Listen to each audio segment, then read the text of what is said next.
Okay, hello everyone.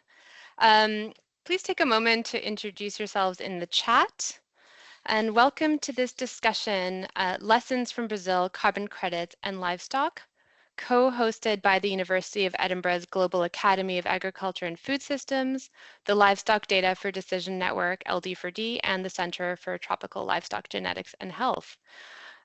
This project is supported by the Climate-Smart Agriculture Partnership UK Brazil Africa, which is funded by the UK Foreign Commonwealth and Development Office and delivered by Innovate UK. I'm Vanessa Maidu, Communications and Knowledge Exchange Specialist for SciAT, which is the Center for Supporting Evidence-Based Interventions in Livestock. I'll now hand over to Professor Dominic Moran from the Global Academy of Agriculture and Food Systems for a brief word of introduction. Thank you, Vanessa, and hopefully I'm not on mute. I'm not on mute. That's good. Good afternoon, everybody, and thank you very much to Vanessa and her team for expert organisation of this workshop, and welcome to the first of a two-part webinar series exploring how carbon credit schemes can transform sustainable practices in the livestock sector. Now, we're looking through the lens of Brazil's experience because we think it's slightly advanced of several other countries in the global south, but we'll examine the practical application and opportunities of what's been learned there for Ghana and Nigeria, which was a condition of the funding. These webinars are part of a project that we've called Scoping Climate-Smart Livestock Systems in Africa. And the project examines the potential development of agriculture-based carbon credit schemes, firstly in the Brazilian livestock systems, and how these might inform similar initiatives in Africa, as I said, with a global focus, but specifically on Ghana and Nigeria. The webinar has three objectives. First, to examine land-based carbon credit schemes in Brazil's livestock sector. Where are we? Are there any? And how far are we from developing some schemes? Second, to explore implementation possibilities in not just in Brazil, but in Nigeria and Ghana specifically. And third, to discuss cross-sector lessons, that is, learning from outside agriculture, and opportunities and risks that we can imagine or anticipate in the sector from looking outside. So I'm going to now introduce our speakers. I'm very pleased to have this esteemed panel of experts join us today, and our moderator too, our expert moderator. So speaker one is Ciniro Costa Jr., who is a scientist at the Alliance for Biodiversity International and CIAT, leading impact for the CGIAR Hub for Sustainable Finance. His expertise includes climate change mitigation in agriculture, MRV, which is monitoring, reporting and verification of emissions, net zero strategies, carbon markets, payments for ecosystem services, and related policy analysis. Our second speaker is, I should call him Professor Luis Barioni, who serves as a senior researcher at Embrapa Digital Agriculture and is an honorary professor at the University of Edinburgh. He leads Embrapa's Pro-Carbon project with Bayer, focusing on carbon farming in tropical agriculture while specializing in livestock nutrition and modeling. Our third speaker is Lini Wollenberg, who leads research and policy and institutions for the climate action at the Alliance of Biodiversity and CIAT and the Gund Institute for Environment. She's an expert in climate change mitigation and food systems. She previously led CGIAR's low emissions development research and has worked for C4 and the Ford Foundation. Our fourth speaker is Peter Simiyu, and he serves as the head of Africa at Ecosecurities, a leading and one of the earliest, I might point out, carbon project developers and a consultancy firm. He has over 15 years expertise in agroecology and climate-smart agriculture. He leads the development of carbon projects across the continent.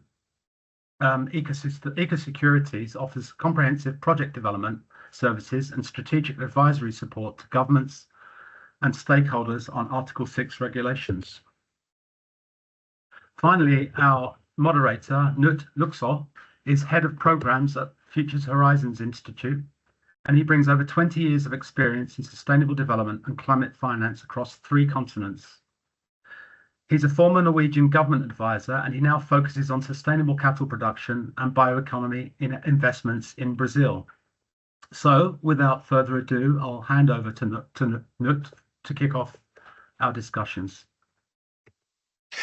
Thanks so much for that, Dominic. And hello and good morning, good afternoon, wherever you are sitting. I'm very pleased to be today's talk show host to this event and try to guide you as much as possible through this very interesting but quite complex topic of the day, which is about carbon credits and livestock, lessons from Brazil, and also looking a bit on what are sort of the general lessons learned from this and how we can also look at other experiences around this topic. So, as I guess probably all of us know, agriculture and land use contributes nearly a quarter of global greenhouse gas emissions, and particularly livestock and cattle is a major source for emissions and land use change.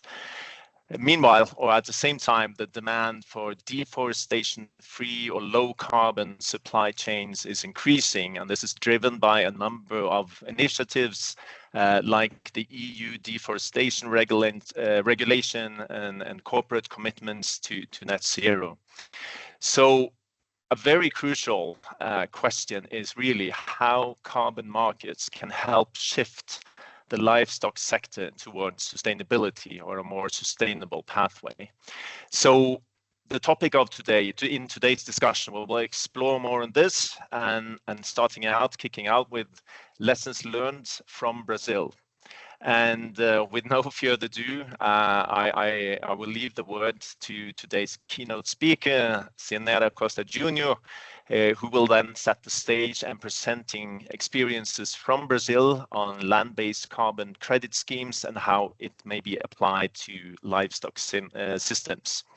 Over to you, Ciniro. It's a pleasure to be here and see the familiar faces. Let's get started with a discussion on greening livestock using carbon markets. And then we all know that achieving net zero in food systems requires bold action. And the livestock and especially beef production is a critical lever. And key strategies to make these transitions consist in basically improving feeding and breeding, restoring degraded lands, and provide better nutrient management across systems. As these key practices, they enhance productivity, enhance land use efficiency, and promote climate mitigation and resilience. In taking Latin America and Brazil as a proxy for this exercise in this discussion, the region and especially the country is central to global beef production. And emissions intensity across different production systems vary widely. For example, if we take extensive grazing, the average emissions per ton of beef is about 56, which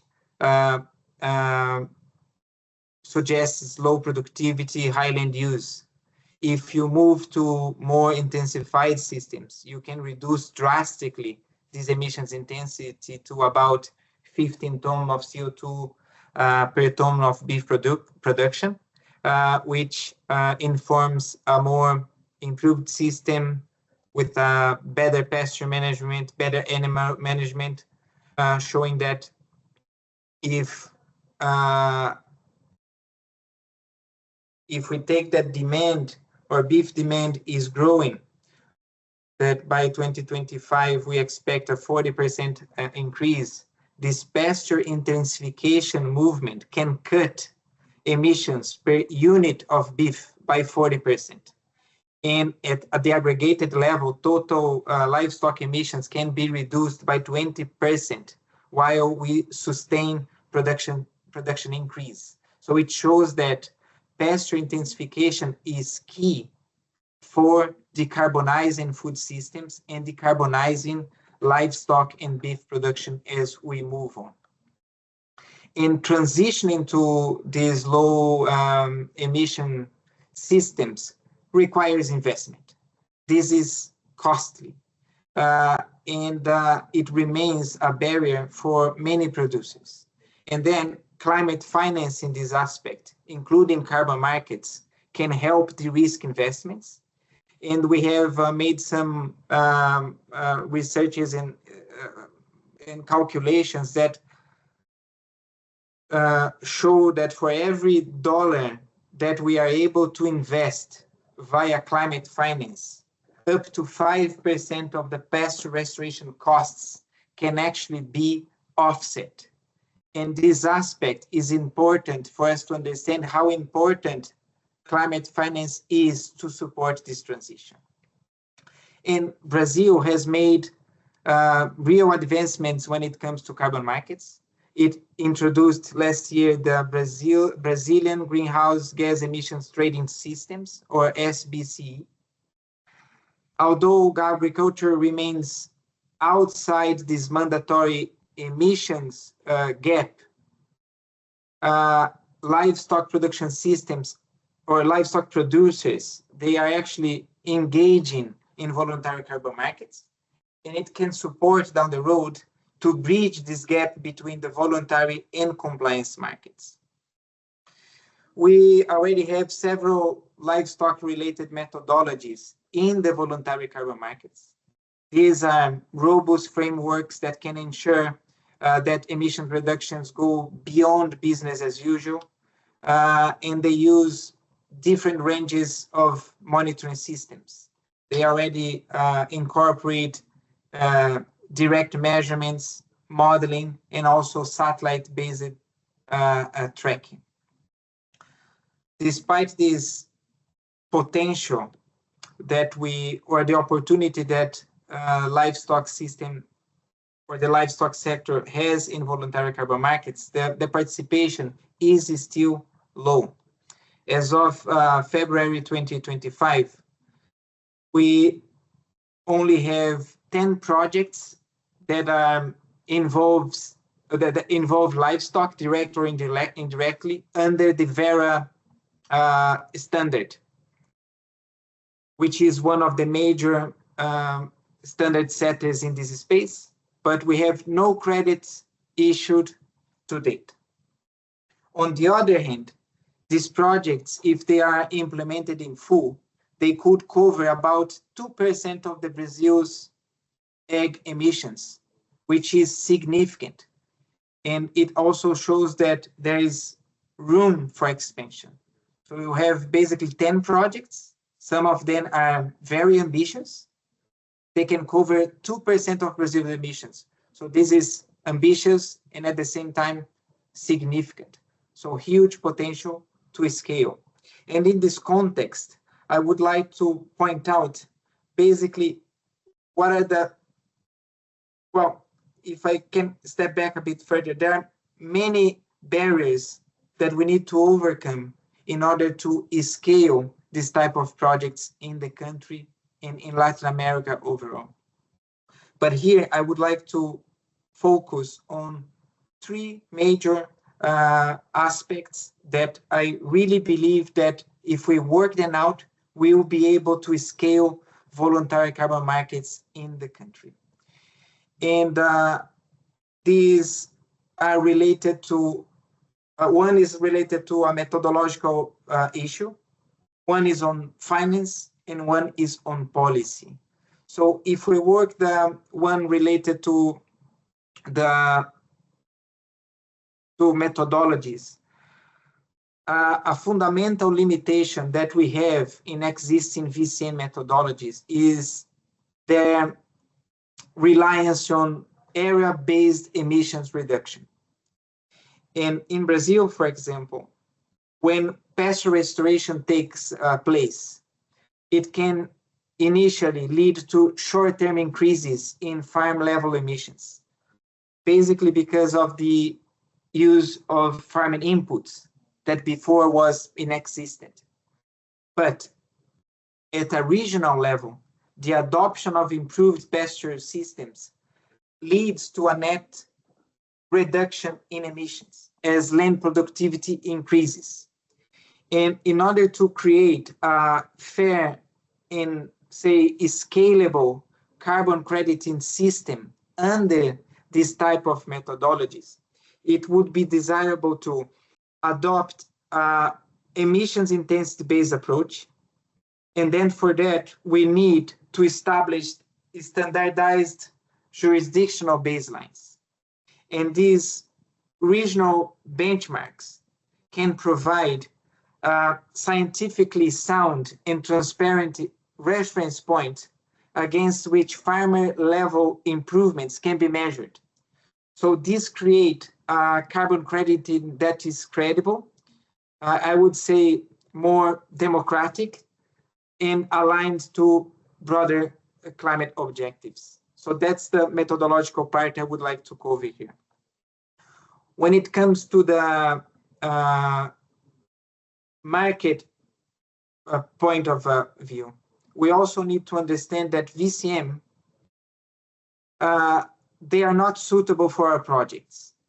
And that's because VCM methodologies, they have some restrictions, such as additionality and eligibility criteria that prevents that all projects are part of. So as a result, not all farmers seeking carbon finance would have a chance in voluntary carbon markets. And then to ensure that mitigation efforts are widely supported, I believe that we must develop a diverse set of financial incentives that goes beyond the voluntary carbon markets. So we could also explore scope 3 insetting opportunities with agribusinesses, meat processors, and retailers that could invest directly in emission reduction projects at farm level. We could also explore leveraging blended finance models, like combining concessional funds from climate finance institutions like GCF, GEFs, and all the MDBs with private sector investments to de-risk projects. And we could also explore a combination of all these climate financial mechanisms above. And lastly, and I think that's the most important one, is that to create a real catalyst for scaling these efforts, we actually need that we as governments, companies, and investors actually implement climate commitments. Only with the implementation of these climate commitments that we'll be able to increase investments in streamlined finance to the sector and to this type of projects, and mitigation could be then take place and scale across the country. If we don't have commitments being implemented, we will not be exploring the full potential of these climate financial incentives. And then to finish that up, I really believe that we have there an opportunity, but we need to work this out. And it is also not actually only an opportunity, it's just actually a necessity that we have in front of us. Again, we have options, we just need to coordinate and find the best angles to engage with. Thank you. Thank you so much, Ciniro, for that very insightful presentation. I have to say I'm very impressed how you managed to condense the complexity of this topic into such a short and very clear presentation. Before we continue, I just want to also repeat Vanessa's message at the beginning. I see people are very active in the chat already, but if you have questions or comments, please feel free to use the chat, and we'll do our best to pick up on those questions later in the discussions. But now I would very much like to hear from the other panelists. What are your immediate thoughts on this presentation and your reflections? And I would like to start out with Luis Gustavo Barioni from the Brazilian Embrapa, who is probably quite familiar already with this presentation. So, Luis, what are your thoughts on these Brazilian experiences presented by Ciniro, and do you see from sort of a cross-sector perspective learnings that can be made from other land-based carbon credit schemes that could also be applied to livestock systems? Thank you very much for the invitation for this panel. It's really a privilege to be here with so selected high-level group of co-speakers and attendees. I also congratulate Ciniro.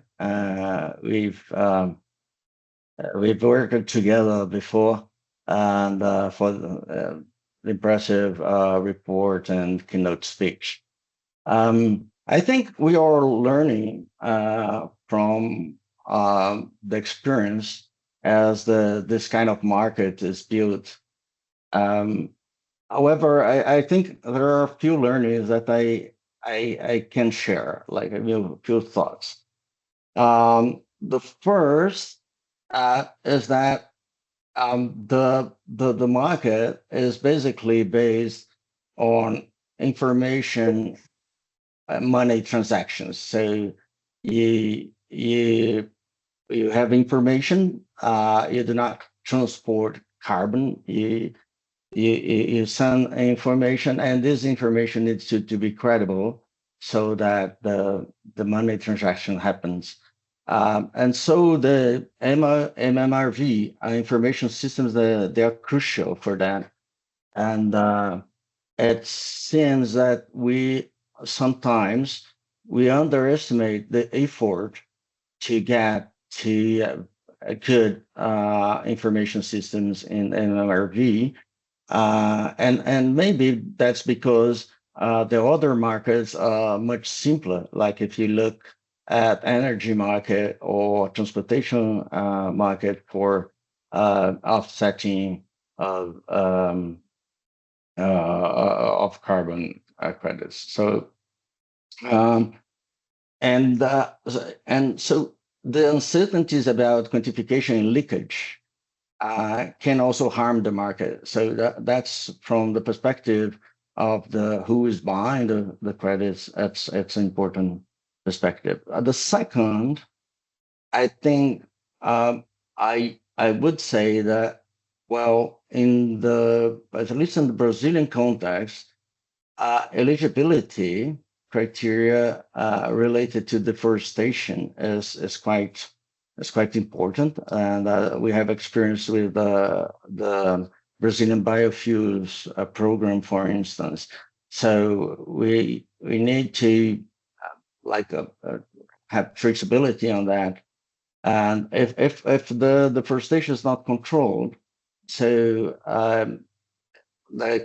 the higher economic attractiveness of beef production could incentivize the expansion of an area, and so the so-called Jevons paradox.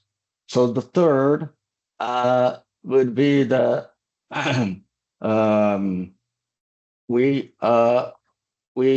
think that the value of the agricultural production, the bonus in value of agricultural production, the add value, will be much higher than the value of the offset market. So I think that in short term, at least, at least for countries exporting like Brazil, like the access to markets and the higher value of low carbon products would be much higher value than the offset market. And reminding that the offset market as more created by engineers who want a very low uncertainty that is related to other sectors. A fourth would be that, like, to develop such strong MMRV solutions, we need a lot of development and validation of models that sometimes are not available in tropical countries. Like, we're not developed for that situation, and we need like a larger effort on validation, robust life cycle assessments, to develop better algorithms for remote sensing, proximal sensing, so that we can help in the monitoring of that. And so MMRV projects, the MMRV solutions are not cheap. So they can be like a monitoring carbon emissions. Could be higher. The cost could be higher than the benefits and the offset marketing. So there's a lot like of development that can need to be done, and I think there are under development in Brazil, and also talking about this burden, we need to look at also the smallholders that do not have scale, and this burden, depending on the MMRV process, it could be much higher for smallholders than for large farms. So that are some of my feelings about what's happening in the decarbonization of the sector. Thank you. Thank you, Luis. That was quite comprehensive, and I think you're touching on several of the aspects that we would like to dive a bit further into. But I would also like to hear from the two other panelists, Lini and Peter. What are your reflections on this sort of initial presentation? Lini, over to you. Thank you, Knut, and thank you, Ciniro, for the excellent presentation and overview. So I wanted to comment on the status of the VCM and agriculture and the VCM generally, just to say that the voluntary carbon market was really a transitional market. It was an experimentation because the government market wasn't working, the compliance market wasn't working initially. And what we've seen is the growth of the VCM, but not so much in agriculture. Agriculture was more complex. Agriculture had food security concerns. There was active resistance to agriculture. And it's really grown quite slowly over the last 2 decades. But in the last 5 years or so, especially with, excuse me, less expensive MRV for soil carbon and interest in soil carbon, it's really taken off. And yet we still have only 10% of the projects in the VCM that are agriculture, and only 1% of the credits in the VCM that are agriculture. And 70% of agricultural projects are still in the pipeline, in other words, under development. So we can anticipate that the VCM will continue to grow. And I see it as a space of great experimentation that can inform government compliance markets and regulated markets. And I think that's where we are, and the sorts of projects that Ciniro is discussing and suggesting are also those sorts of nimble experimentation approaches. So I wanted to make a couple of really specific points, one of which is, in the end, these carbon projects, if they are still projects as they are currently in the VCM, are businesses. They're viable if they can create revenue and if they can incentivize both farmers as well as project developers.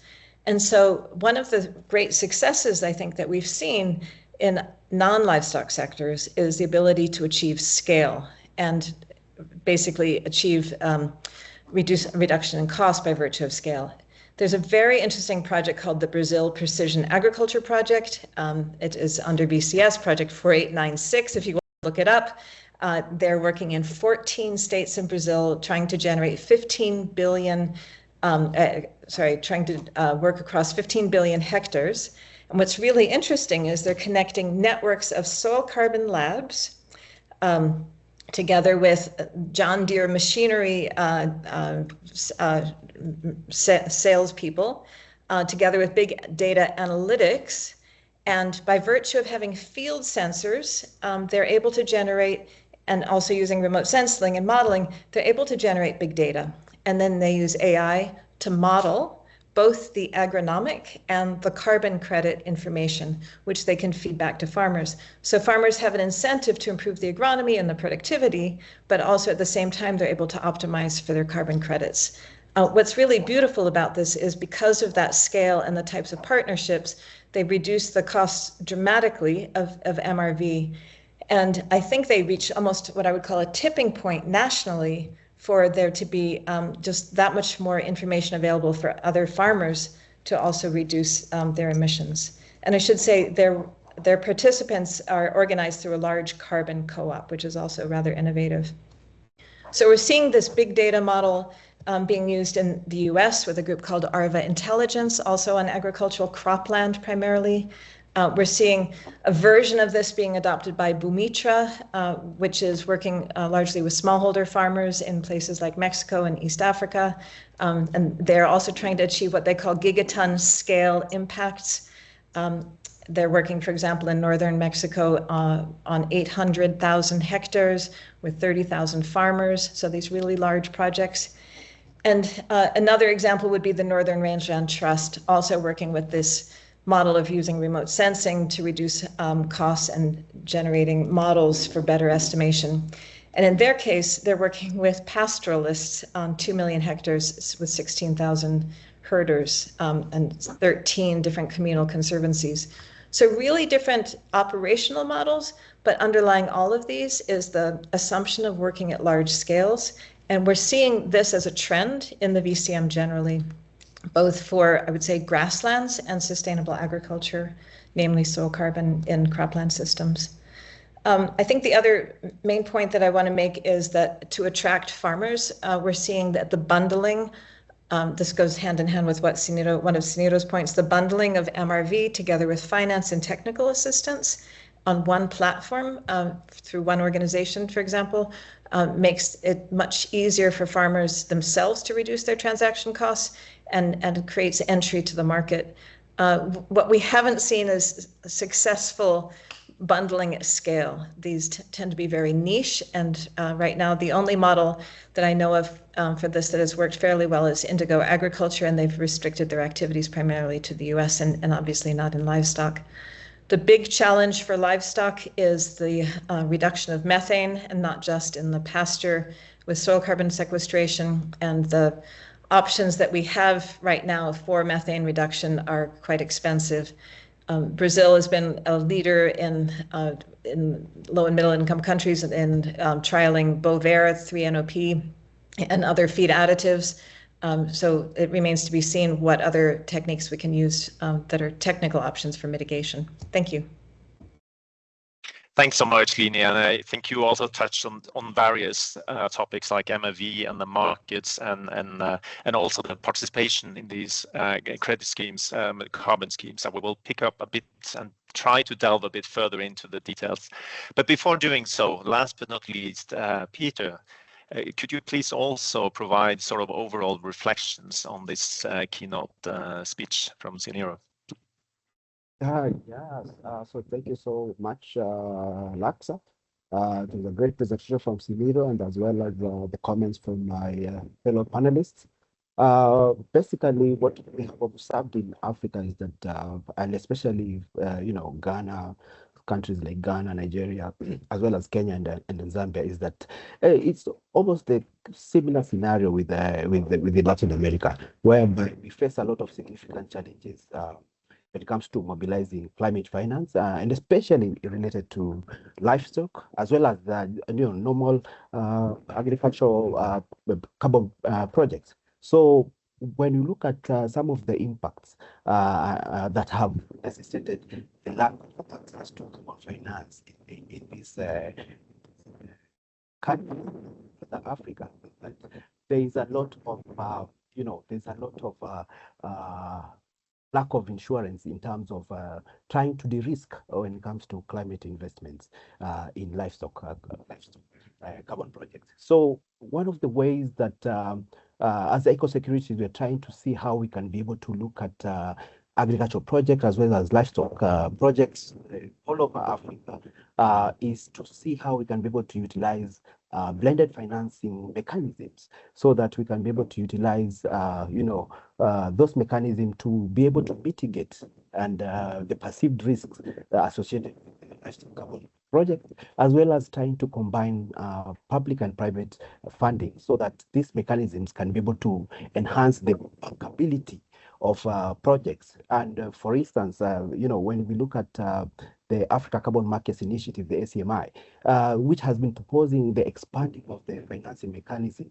so as to de-risk the investments and to reduce the cost of capital for project development. Another thing that has been that we can be able to look at, because when you look at the farming landscape in Africa, almost less than 5% will be the large-scale farmers. And currently, the guys who are involved with the livestock carbon projects are the large-scale farmers, or the large-scale commercial farmers, basically. It has not been accessible to the small-scale farmers. So you find that by trying to we have this model where we call it the aggregation model, where we can be able to aggregate the small-scale farmers to bring them together and see how we can be able to reduce down the cost of carbon project development in livestock, so that we can be able to enhance the accessibility of carbon projects to small-scale farmers, who are the majority in Africa, because they are the ones who are feeding the nation, basically. So by doing so, we will be able to ensure that a majority of our farmers can be able to access carbon projects, and also be able to access climate investment, as well as trying to ensure that we can be able to guarantee the first loss in terms of investment by implementing well-designed guarantees, which will be able to cater for the first loss investment that can be able to unlock domestic and private sector action. So when you look at Nigeria, they have been really on the forefront to try to de-risk high-risk investments through such investments, which has been very vital when it comes to enabling private sector participation in climate positive initiatives or projects. As well as strengthening the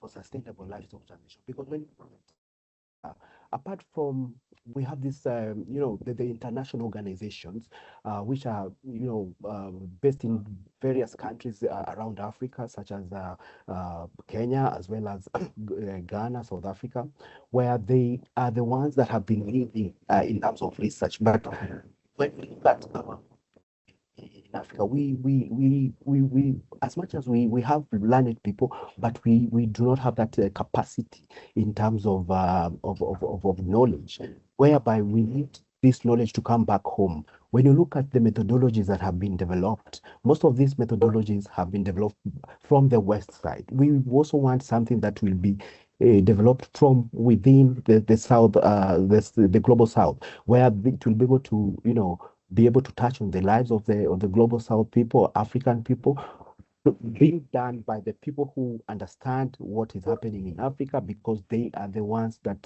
are working closely by the farmers. They understand the demographics of the people of Africa. They understand the seasonality of Africa, and also the impact of how the livestock is affected by the different weather patterns that are experienced all over.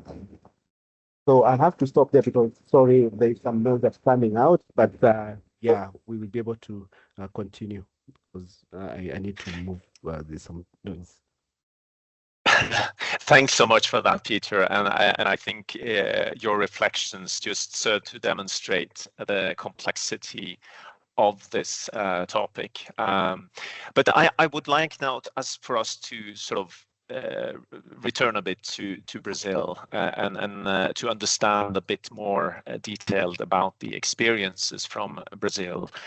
Particular, I mean, we're talking a lot about MRV, which was mentioned by all of you several times, the protocols and methodologies for doing this monitoring, reporting, and verification.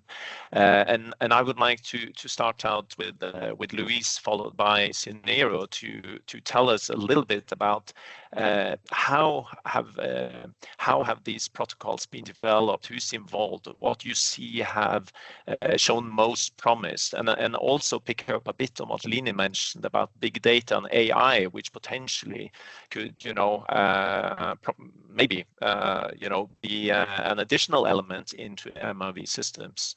But over to you, Luis. I will let you have the first reflection around this. Thank you very much, Knut. Well, I would say, I agree with Lini about the big data as a future for this kind of initiative. What I see at the moment is that for Brazil, we are far from that. Probably when we start actual marketing and monitoring, we would have databases that would allow us to do that. At the moment, what I see happening and what I'm actually into, we are find some scarce literature on carbon experiments. Most of them do not have longitudinal data. That would be ideal. And we have some primary data experiments as well. But I think there is an initiative by Bayer in Brazil, which they're developing probably the largest tropical agriculture soil carbon database. And this would help. But I think in short term, we're talking more about dynamic models coupled with data simulation and AI, but not AI just by itself in our context. And I think my feeling is that for agriculture, particularly for livestock, the offset market is not as attractive as other options of marketing. With a product, if you sell a low carbon product, you'll probably get more than you would get. The added value is higher, and you can get to markets like Europe or the high premium markets. And I think there is another thing that's a kind of geographic issue, because in Brazil, what I think it's more promising is the biomes of Atlantic rainforest and Cerrado would have the highest potential, while Pantanal or semi-arid areas would have a lower potential for this, particularly for talking about grazing livestock. Amazon has potential, but so you need a strong law enforcement and traceability, command and control, so that you do not have risk to get some deforestation. So, and particularly for beef, I think traceability is crucial. So because you can have animals that come from other farms, sort of like a calves or bullocks or something like that, and they are sold in other farms that do not have deforestation, but you have to track this to the other sources. So that's, I think, it's also crucial. That's not easy, then that's not cheap. So yeah, that's what I think the most promising would be traceable systems which are directed to sport markets, and they have like a higher value because, or even in the internal market, but they would explore premium markets because of low emissions.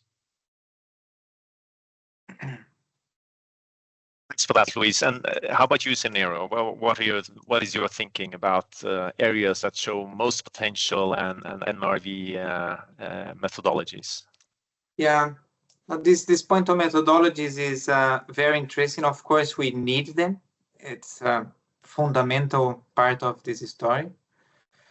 But to be very honest, I don't think this is the limitation for scaling this type of projects, because we already have options, and the technology and science around that is moving quite quickly. It will be a matter of less than 5 years for us to have well-calibrated remote sensing type of technologies that could track most of these emission sources and sinks, especially for soil carbon. Actually, and you know, in terms of options, if we have the opportunity to develop a carbon project, we go there and measure. That may not be the best options in terms of cost effectiveness, but we have this option. And that's my point, that we don't have much a limitation, or what is limiting the increase of carbon projects in the livestock sector is not the MRV. That's my point. And what I would be more focused on in order to scale and leverage this type of climate finance in the sector is basically to understand what are the options out there and how to best engage with these options. And one key aspect is to start doing some, say, pre-feasibility, feasibility studies. If we look at how many farmers or group of farmers or organizations do systematic carbon accounting, you see that's only a few that would be in a systematic manner. And if you do simple inventories and try to understand the impact of the practices that you are implementing or intend to implement on the carbon balance, it will give you a great overview on what is the type of climate finance that you could tap into or you could explore. Because some practices or some conditions are not eligible and will not be eligible for voluntary carbon markets, but they are for impact funds, for some private and also public funds, and the opportunity is there. And my last point is that with some measurements, understanding of the impact of improved practices on the carbon balance of the farm or the system or the value chain, coupled with knowledge on the climate finance options, it's a matter of building good narratives and crafting some good messages and start pitching then on these opportunities. So if I could, like, if I may summarize here, again, methodologies and monitoring is not a limitation. What is limitation is to understand how to best position your plan against the options we have out there.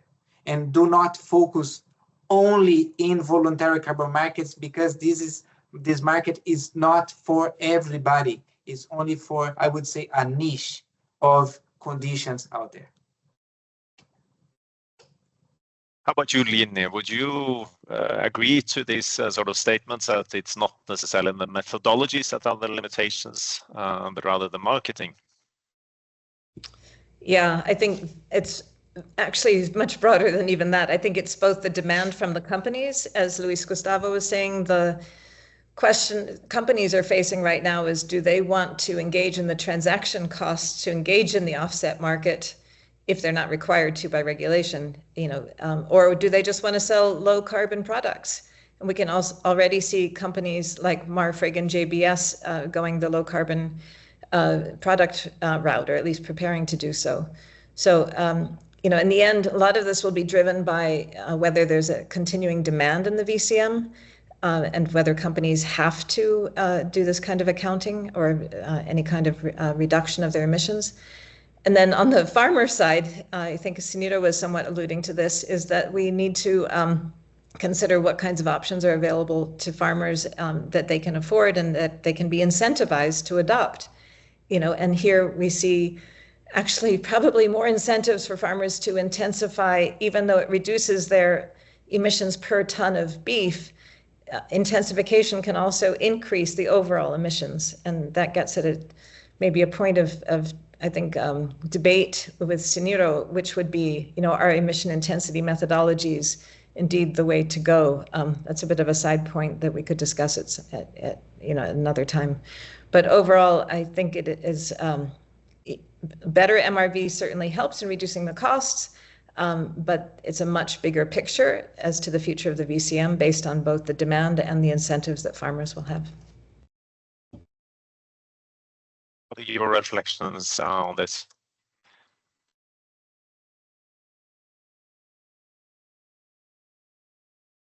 Peter, do you hear me? Okay. I missed you. There you are. Yeah, yeah. So basically, my reflections are that I think we have to strike a balance, because don't forget that we are talking about investments. These are business-oriented people, and for us to be able to find a way to validate and assure these investors that whatever we are doing is the correct thing that we are doing, we need to have that MRV in place. And whether we like it or not, the world we are living in, we have good people and we have bad people. So because of those bad people who sometimes, the reason why we have, terms like greenwashing, we will have to have these systems in place so that we can be able to validate whatever we are doing and provide a proof point for the investors to be able to bring in the money. And especially for our small-scale farmers in Africa who cannot be able to access that finance. So I would say that would need to be able to strike a balance between all the variables and ensure that whatever we are doing is for the good of the environment as well as the good for the farmers, and ensuring that at the same time, whoever is putting in the money also has that benefit. Otherwise, they will not be able to put in the money. No, thanks so much for that, Peter. And I think it's a very important issue you're mentioning here. And I think also, several of you have mentioned, participation, how to ensure also smallholders take part of this, avoid greenwashing. And I was wondering, and I wanted to hear your reflections on this, because we all know that carbon schemes have, to some extent, also been a disputed topic. There's been claims of taking advantage of indigenous peoples and local communities, and how can we ensure that the actual producers, the communities in the field, particularly smallholders, indigenous peoples and women, can also take part of the benefits from these kind of schemes. So I would like to hear your reflections on who are most likely of today to engage in carbon credit markets, and what is it that really influence their participation, and how to ensure, maybe through AI and these big platforms that Lini mentioned, to ensure that there's a just and fair participation, and also taking part of the benefits from carbon schemes. So I'd like to first ask Louise on your reflections on this.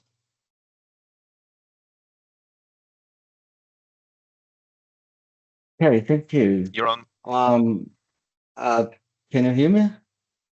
Yes. Oh, okay. So, well, if you think from the business perspective, of course, large farmers would have the scale to provide information and like a lower cost, and would have advantages related to exports as well. So like from a purely business perspective, those would be the early adopters. But I think like the government and also like the buyers of in the carbon market have a role to play. If you do not have some regulations or some incentives, like greater incentives for those smallholders, I think, well, they would be the late adopters. So I think we need like some economic regulations so that it does not go as business as usual. So that's my point of view. Lini, you already mentioned some examples on how to include smallholders, but what are your, how can we share just and fair sort of carbon credit schemes based on livestock? Yeah, thank you. I mean, Luis Gustavo really nailed it in his comments. So just to add to that, I think that the role of government, so you mentioned both, or you mentioned that companies or buyers have a role to play in directing where the investment goes. So project developers and buyers can specialize, and we do see some interest in, for example, charismatic carbon, where people are interested in, buyers are interested in demonstrating sustainable development impacts, and so they would prefer to have certain kinds of projects funded. Similarly, we have certain kinds of project developers and standards even. So Plan Vivo, even though they're not active in livestock, they work in agroforestry, and they've really specialized in long-term engagement with smallholder farmers, and they attract certain kinds of buyers as a result. So we see specialization there. But really, the point that Luis Gustavo raised about government is probably the most important if we're going to see large-scale adoption by smallholders or large-scale engagement with smallholders. And we are seeing emerging regulation of the VCM and carbon markets generally, not only in the regulation that Ciniro mentioned in his presentation in Brazil, but in Kenya, Senegal, Ghana, Singapore, even we're seeing emerging regulation for sharing of benefits, as well as how much countries wish to export their carbon credits, and what sort of expectations there are for project developers generally. And I think that's an emerging area to pay attention to. Thank you, Lini. Peter, you mentioned smallholders several times throughout your comments. Any further reflections on this, how to be more inclusive and ensure just and fair carbon markets? Yes, because when we look at smallholder farmers, most of them, and especially in Africa, they are in these groups. Sometimes they're called the agricultural cooperatives, and agriculture is one of the cornerstone when it comes to African economies. So with a significance of the population in Africa really relying on farming, livestock keeping, it's basically a livelihood for them. And as you said, when we start talking, when governments start looking at its own population, they can be able to tell that 80% of the population in Africa depend directly and indirectly in agriculture. Having said this, is that smallholder farmers and those ones especially who are in groups such as those cooperatives can be able to come together to ensure that the projects can be implemented in a sustainable way, because there are trainings that have been done, awarenesses that are done within these farmer groups, and then they can be able to be taught on the best practices when it comes to reducing emissions, and also to be able to enhance the carbon sequestration based on the various methodologies that will have been selected, to ensure that adopting various technologies such as agroforestry, conservation of tillage, and of course crop diversification. And also when you're looking at the type of livestock that can be able to befit that area. So when these groups comes together and they form initiatives, and Nigeria, there's one that is called Thrive Agrix, which is a pilot program that involves farmers planting fruit-bearing trees, and they have also staple crops, and they are in this carbon project where it enables them to earn carbon credits, thereby providing a livelihood for these farmers. So I would say that they are majority, and they can only be represented by the government. So the government has to come in place to look at its population and see where the needs are, and then be able to use that to be able to represent these farmers through those cooperatives. So I feel that Africa still has a long way to go, because governments right now, the best way we can be able to work with governments will not be through the VCM, definitely. We can only be able to work with them through the Article 6, the compliance market, and this is the way to go. Right now, everyone is looking at compliance market. Any discussions, about VCM, somehow they are not eliciting a lot of interest currently because of all the bilateral agreements that are being made in Africa. And I think this will be the right way to go. When you look at pricing for the carbon credits themselves, they're way better in the compliance market compared to VCM, and this will be able to uplift the livelihoods of these small-scale farmers. Thanks so much for that, Peter. And lastly, Ciniro, what is your thinking on this? Is there a risk that just the large industrial sort of agriculture take part of these kind of schemes, or do you see potential, or how can we ensure that also smallholders, indigenous peoples, etc., take part of these schemes? Yeah, that's a very interesting point. But what I think it's also, well, overall, I think this should be fair and inclusive. So I think everyone has the right to participate, and then we actually need to create the conditions to do so. And my point is that, well, there's a saying that I like much that says that if you don't know where you are going, any road will take you there, right? And then if we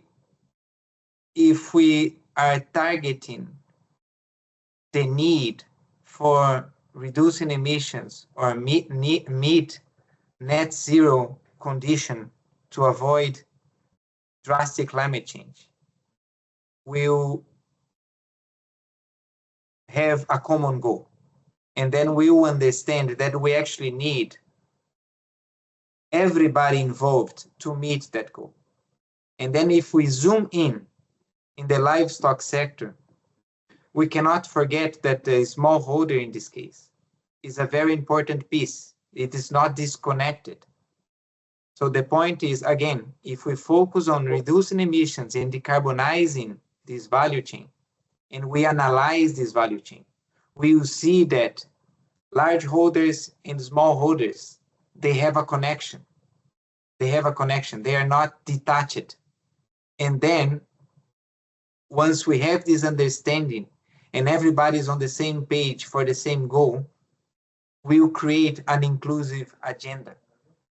So to conclude, what I see the risk, or to me, the risk is that we don't build a common agenda, and we do not understand the connections that we have across the value chain that is actually an inclusive agenda, that everybody is actually connected.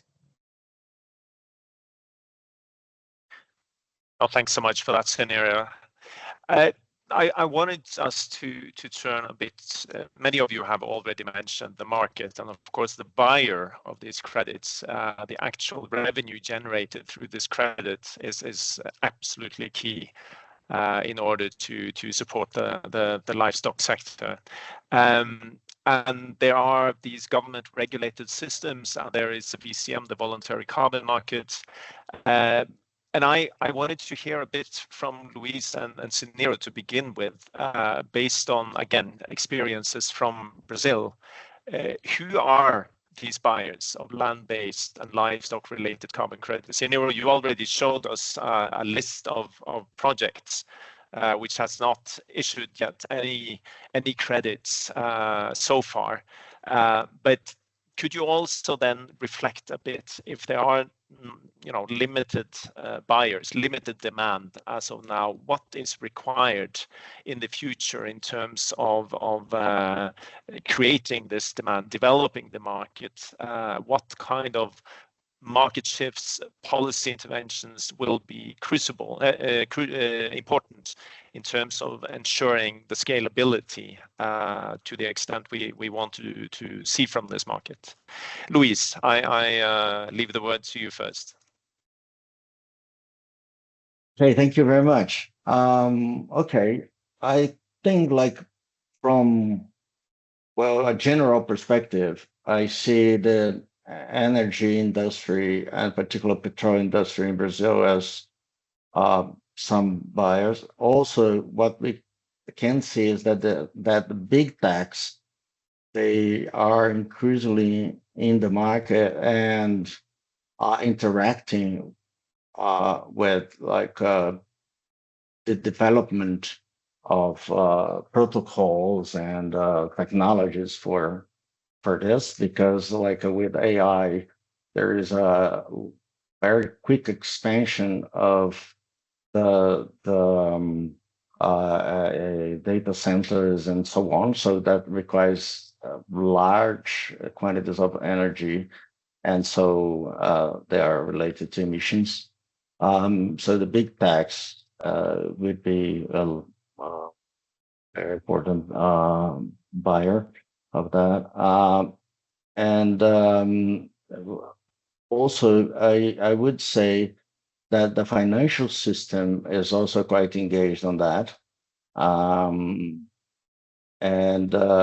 So what I say is that the government, through some agencies and some banks, they also have a strong role in the market, and it depends a little bit how this balance between the voluntary and the regulated market happens, and how it would be considered by UNFCCC. So I think there are some uncertainties yet in there.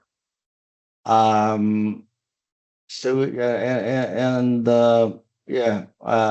think those would be the main potential buyers from that. A part of that related to offset. Apart from that, out of the food industry itself and biofuel industry, which may get directly involved in the credits. How about you, Ciniro, again? How do you see, this market as of now, and what is required to maybe increase the demand even more and have it as a viable future market? Right. Yeah. So some reflections. We have already a couple of buyers out there.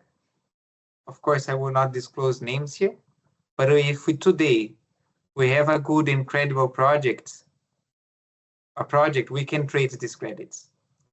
But the point is that today we are talking about hundreds of millions, perhaps $1 billion. And we need several billions and perhaps trillions of dollars flowing into this space to make a transformational change. right? So that's what we actually need.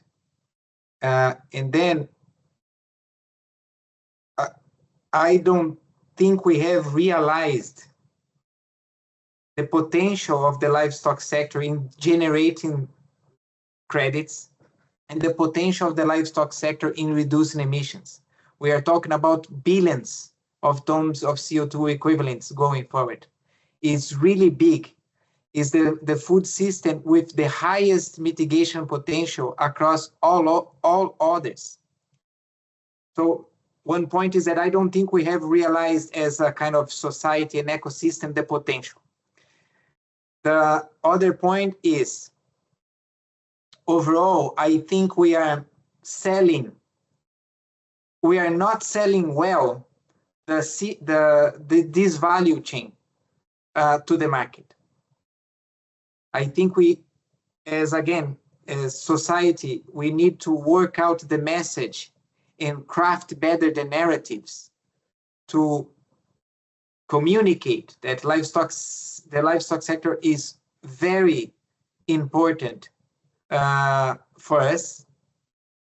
Demand will increase, and then we have the chance to increase productivity, contribute to food security as we reduce emissions. And then I think this overall message will support crafting and developing more projects and attract more finance to the sector. So my final point is that I think we need to think bigger and actually understand the potential and work out this potential. I think we are far behind this mindset. Thanks so much for that, Ciniro. It seems like, or my understanding of what you're saying is that marketing is really a quite crucial aspect here.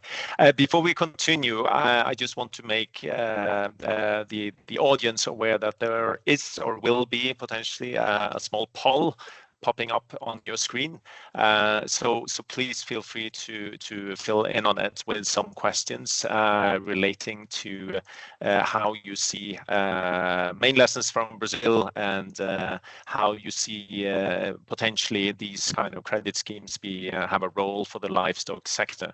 But I now wanted to revert to Peter and Lini to hear first from Peter, what is your thinking? And then from an African point of view, do you see also, a potential here for successful models when it comes to livestock for the African context, and specifically if you have any thoughts on Ghana or Nigeria's carbon markets, and whether there are some practical considerations we haven't so far addressed or touched upon relevant to the African context. Definitely, and thanks for that. So when you look at, especially in Nigeria, you find that they're really, and especially when it comes to even the government itself, they're at the forefront trying to steer regulation currently to come up with a policy framework that can be able to, address the large-scale sector when it comes to matters of carbon project, and also to build the infrastructure, because currently it's quite underdeveloped. So they have the National Climate Change Act that came into force, that was in 2021, which provides a foundation for carbon markets and also targeting livestock specific carbon strategy, which is really key as we head towards 2030.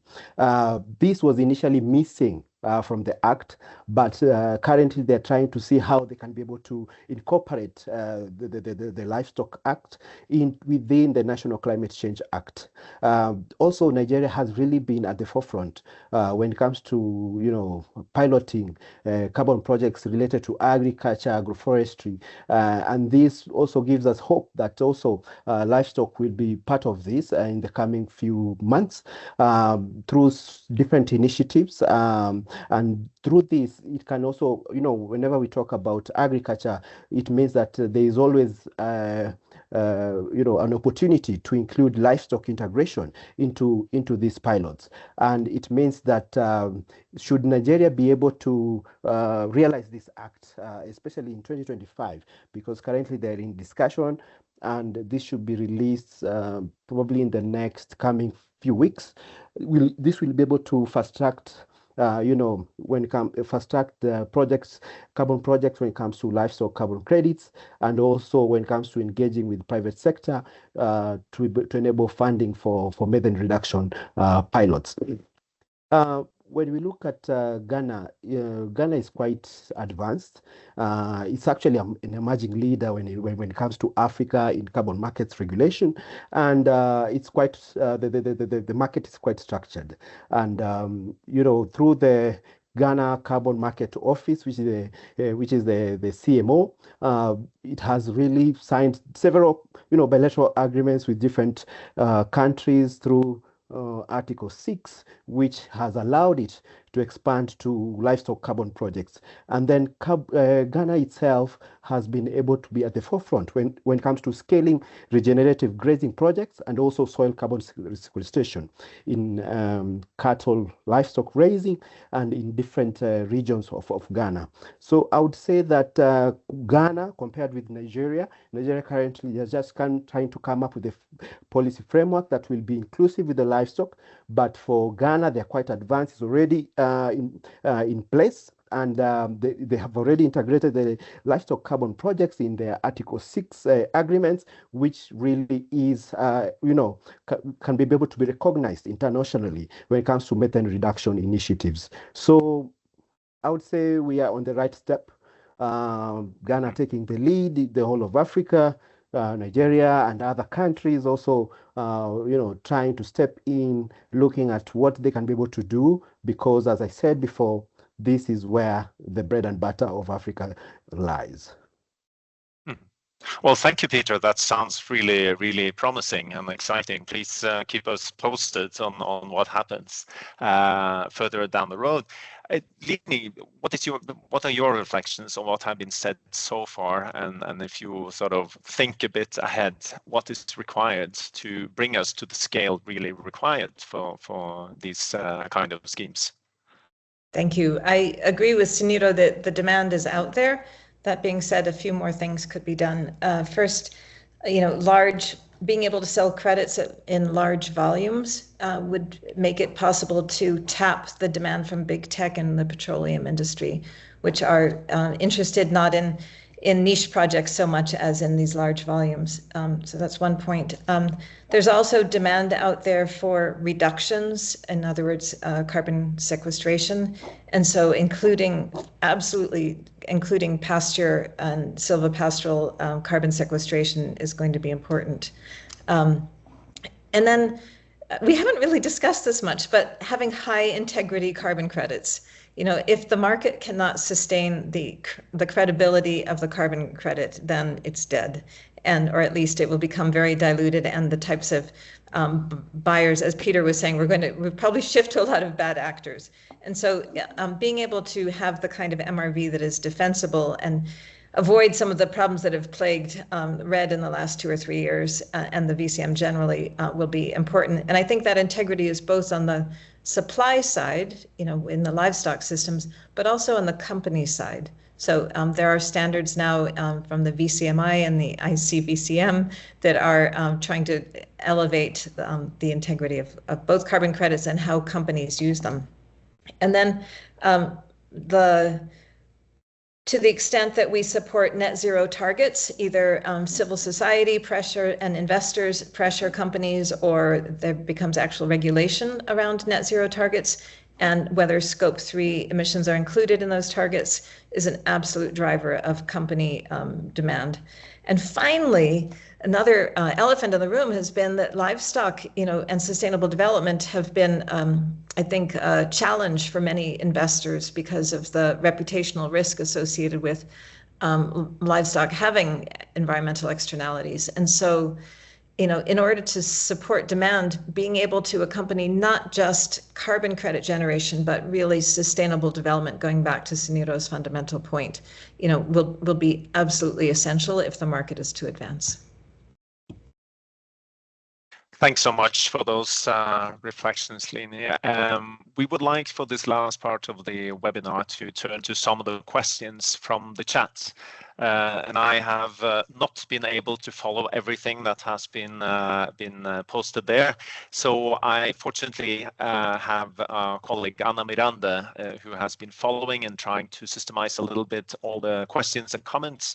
So please, Ana Miranda, could you take over and let us know what the audience is thinking and wondering about? Yeah, so our speakers have been very good at answering the questions in the chat. So I think we have two questions we could ask. One is to Ciniro. On average, how many CO2 equivalent tons per hectare can livestock farmers get by improving pastures? This is a question from Fernanda. And we have one from Jeanette about women farmers. As most smallholder farmers are women in many countries, what are your thoughts on how we can engage them in carbon markets? Right.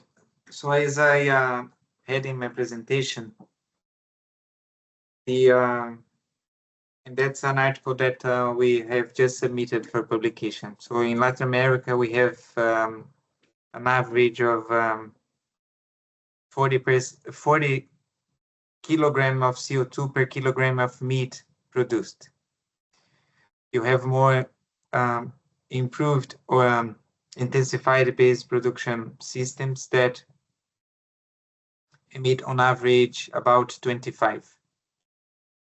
So according to our calculations, we could reduce, say, in between 15 and 20 tons of CO2 per ton of meat we produced. So that's quite a bit. And that's my whole point on if the intensification is a way to go, at least in the short term, for us to decarbonize the beef production, right? And then, but to account for that and to understand how it would reduce emissions on the aggregate level, at the regional level or country level, we would need methodologies that would account for emissions intensity. And then with these emissions intensity methodologies, we would need to build up standardized baselines. That is basically a baseline or emission per beef in this case for a region. And then all projects would compare their emissions to this baseline, right? And then this baseline is also tracked over time. It's not fixed. You need to shift this baseline or recalculate this standardized baseline over time so that you can understand what is the total emission in a given region as a function of the improvements of practice on the ground. And then you can assure that this intensification is actually reducing emissions at a larger scale. But the point is that we can, that's the numbers out there, but again, we have so many types of production systems out there that an in-depth analysis is necessary. But on average, we are talking about 10 to 20 tons of CO2 per ton of beef produced. Reduction. Thank you. We have some very few minutes left. So if any of the panelists could respond very quickly to Anna's second question, I think that is all we have the possibility to do. Are there any, I think that question was posed to the entire panel, wasn't it, Anna? Yeah, that's right. Yeah. Any thoughts about how we can better engage women farmers in carbon markets? Maybe I can have a go. Yes, I think you will be the only one, unfortunately, because we are so short on time. Yeah, I think one of the ways is, you know, and especially when we're looking at, you know, compliance markets, which means that government has to be involved. So we need to look at maybe policy development, you know, that would be gender inclusive, by having, governments to be able to formulate policies that will promote women's involvement. I think this will be something that will be key. Right now, when we look at some of the projects that we currently undertake in Africa, based on the partners that we have, actually we see them, having to put this even in writing to ensure that the projects that we carry out, when we go to the ground, the boots on the ground, it has a certain percentage of women, and I think this is one of the best ways to ensure that women are involved when it comes to carbon projects, as well as carrying out, capacity building and awareness programs, education, to ensure that we can be able to train our women in sustainable agriculture practices, which will ensure that they are empowered to have ability to lead and participate in carbon projects, as well as ensuring that financial support and incentives are provided for women to be able to facilitate them to access financial services to enable them to invest in sustainable practices, which can go a long way in qualifying for carbon credits. So this is just some of the ways that we can be able to ensure that women are involved. Thank you, Peter. And I think this is the last comment we have time for, unfortunately, from our distinguished panel in this webinar. But I would like to once more thank you all very much for this very interesting and insightful discussion. And to the audience, if you would like to get in touch with us and know more or discuss this topic even more, please leave a comment in the chat. Now I will leave the final word and wrap up to Dominique for more information on next steps. Thank you. Okay, so 3 minutes left. We're almost bang on time. Thanks, Knut. Thanks to all of you speakers. It's been a fascinating listen. I hadn't anticipated all of the interesting points, and I really do hesitate to try and sum up. I didn't hear anybody say that this market is dying or that we're going up a blind alley here. It seems to me that the combination of government intervention to buy down risk and the market is going to play some role in eking out the emissions mitigation potential in agriculture generally and livestock in particular, notwithstanding Lini's interesting elephant in the room point about how we reconcile the reputational risk of funding livestock anywhere in the world, given the current rhetoric. I think Ciniro did a great job to help us understand where credits and efficiencies can emerge in agriculture and in livestock. He then took us all away through the MRV and risk issues. Lini helped us see that there were potential challenges and solutions to the challenge of scaling up, and I found particularly very interesting the observations about AI and data simulation models, which took us between Lini and Luis. Ciniro actually reminded us that perhaps this is a problem of marketing, and that there isn't one size fits all in terms of the development of credits for a particular one specific market, and so the market will be mixed, and we need to find different financing mechanisms that allow different forms of mitigation to be realized, recognized, and rewarded. And so that could be a marketing issue. Lini then took us back to the fairly clear point that we need to understand demand and where's the demand going to come from in an unregulated market. If demanders are on the horns of a dilemma whether to engage because of the transactions costs and their own decisions about whether they just want to sell low carbon products. So there's a lot of interesting topics that are hanging in the air, and this market is developing, notwithstanding the inertia that those create. The discussion then quickly moved on to the role of smallholders and whether they can be brought into the picture through government facilitation of regulations and things like benefit sharing. And then we heard finally that there is emerging regulation, of course, in other sectors in Africa. So we're not starting from a blank sheet of paper. And again, in Africa, as in as in the rest of the world and Brazil, how agriculture fits into the emerging regulatory picture is going to be the challenge. But I'm really encouraged because, I think this is an area where technology is going to help us solve some of the challenging regulatory and MRV problems. So I'm encouraged that we can carry on this discussion. I'd like to thank everybody again for provocative discussion and insightful debate. I put a link into the chat in case anybody wants to know about at least one collaborative pathway forward, which is the same funding mechanism that has given rise to this discussion. And if you have found this session useful, then please join us for part 2 of this webinar series on the 20th of March, where we hope to have an in-depth exploration of carbon credit opportunities in West Africa's livestock sector. And that webinar will examine the practical applications and market dynamics specific to Ghana and Nigeria. I'm sure a lot of these issues are going to keep resurfacing and more. So thank you, everyone. I've really found it interesting, and I hope you can join us next time.